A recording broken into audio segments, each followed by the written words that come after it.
آپ دیکھ رہے ہیں اسپیکنگ ٹروتھ چینل، اور آج ہم قرآن اور اس کی صورتوں کے فائدے کے بارے میں بات کریں گے۔ دوستوں، جب بھی آپ قرآن پڑھتے ہیں تو آپ کسی اور کا کلام نہیں بلکہ وہ اللہ کا کلام پڑھ رہے ہوتے ہیں۔ اس کے ایک ایک حرف پر آپ کو کئی نیکیاں ملتی ہیں، اور تلاوت کرنے والے بندے سے اللہ تعالیٰ خوش ہوتے ہیں، اور اس طرح کے کئی فائدے آپ کما لیتے ہیں۔ لیکن یہیں پر بس نہیں ہے، بلکہ قرآن کی ہر سورہ پڑھنے کا ایک الگ فائدہ ہے۔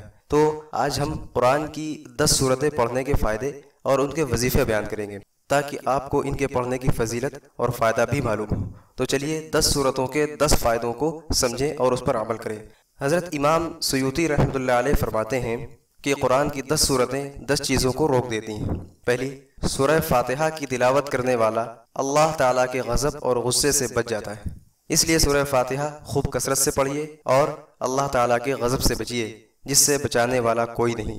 دوسرے، سورہ یاسین قیامت کے دن کی پیاس کو بجھا دیتی ہے، اس لیے سورہ یاسین کو روزانہ کا معمول بنا لیجئے، کیونکہ اس دن جب سبھی لوگ پیاسے ہوں گے تو سورہ یاسین آپ کو بڑے کام آنے والی ہے۔ تیسرے، سورہ دخان قیامت کی ہولناکیوں سے روکتی ہے۔ قیامت کا دن ایسا ہولناک اور خطرناک ہوگا کہ انسان دیکھے گا تو اسے کسی اپنے یا پرائے کی پرواہ نہیں رہے گی، بس وہ اپنے آپ کو بچاتا پھرے گا۔ تو اگر آپ چاہتے ہیں کہ اس ہولناک منظر سے بچیں تو سورہ دخان کی تلاوت روزانہ کیا کریں، کہ یہ قیامت کے دن بڑا ساتھ دینے والی ہے۔ چوتھے، سورہ واقعہ فاقہ اور تنگ دستی کو روک دیتی ہے۔ جو شخص یہ چاہتا ہے کہ گھر میں فاقہ نہ ہو اور تنگ دستی دور ہو، اسے روزانہ مغرب کی نماز کے بعد گھر میں سورہ واقعہ ضرور پڑھنی چاہیے، کہ اس سے روزی تنگ نہیں ہوتی اور روزی کے دروازے کھل جاتے ہیں۔ اور اس کی اہمیت کا اندازہ اس سے لگایا جا سکتا ہے کہ خود ہمارے نبی محمد رسول اللہ صلی اللہ علیہ وسلم نے اس کی تاکید کی ہے۔ پانچویں، سورہ ملک عذاب قبر کو روک دیتی ہے۔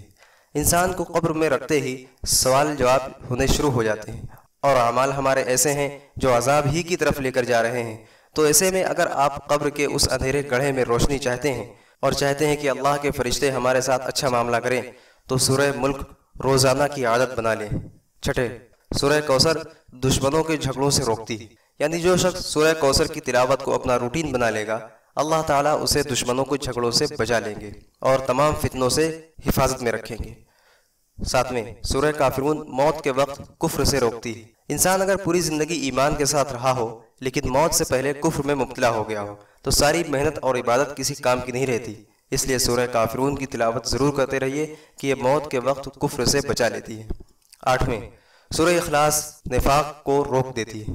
نفاق کہتے ہیں سامنے کچھ اور اندر کچھ، جیسے محمد رسول اللہ صلی اللہ علیہ وسلم کے دور میں منافق اسے کہتے تھے جو دکھانے کے لیے اور مسلمانوں کو دھوکہ دینے کے لیے اوپر سے تو اسلام لے آتے تھے لیکن اندر سے وہ کافر ہی رہتے تھے۔ تو اگر آپ چاہتے ہیں کہ آپ کے دل میں نفاق نہ رہے تو اخلاص محبت سے اور خالص دل سے سورہ اخلاص کو پڑھنا شروع کر دیجیے۔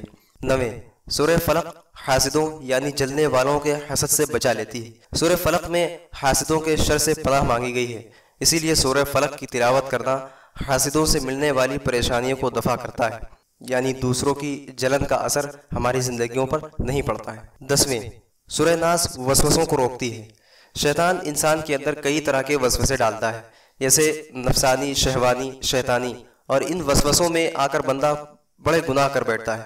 تو ان تمام وسوسوں سے بچنے کے لیے سورہ ناس کا دامن ہمیشہ کے لیے پکڑ لیجئے اور مرتے دم تک نہ چھوڑیے۔ ہمیشہ نماز میں بھی پڑھیے اور عام حالت میں بھی ایسے پڑھتے رہیے۔ اللہ تعالی ہم سب کو عمل کی توفیق عطا فرمائے۔